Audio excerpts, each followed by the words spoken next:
Surah An-Nisa, verse 24. Also, prohibited are women already married, except those whom your right hands possess. Thus hath Allah ordained against you. Except for these, all others are lawful, provided ye seek them in marriage, with gifts from your property.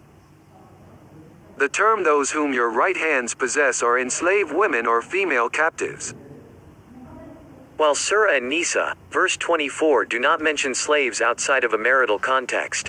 Several other verses such as Surah Al-Mu'min verse 5 and 6 and Surah Al-Ma'arij, verse 29 and 30, make clear reference to sexual activity with slaves with whom the owner is not married, by explicitly distinguishing between his sexual access to his wives, and his sexual access to his slaves. Quran, Surah Al-Mu'min 23, verse 5 and 6. And the ones who are preservers of their private parts, except from their spouses and what their right hands possess, then surely they are not blameworthy. Quran, Surah Al-Ma'arij, verse 29 and 30. And they are the ones who preserve their private parts, except with their spouses or what their right hands possess, then surely they are not blameworthy. Quran, Surah An-Nisa, verse 24 explains that, according to Islamic law, married women and enslaved females are required to oblige their husbands' sexual advances.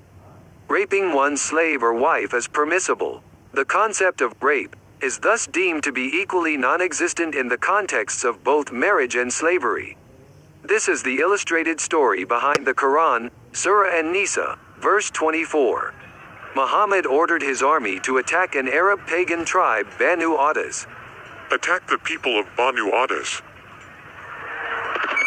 The Muslim army rode their horses to the location of Banu Adas. The people of Banu Adas saw the Muslim army and they fled in fear.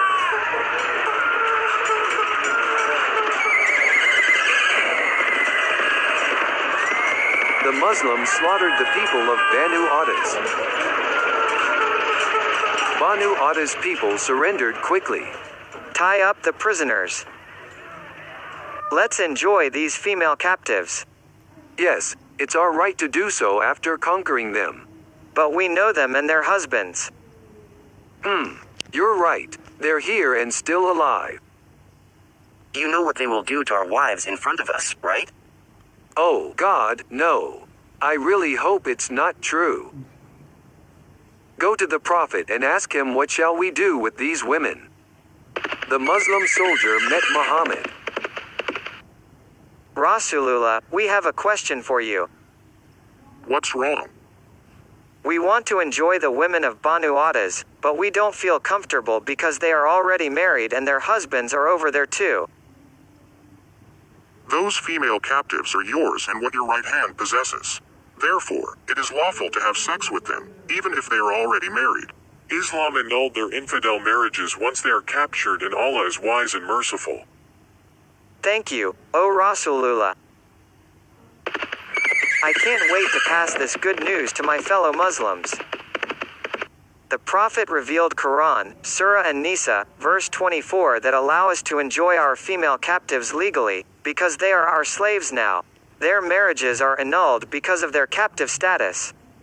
Alhamdulillah, Allah is merciful and compassionate.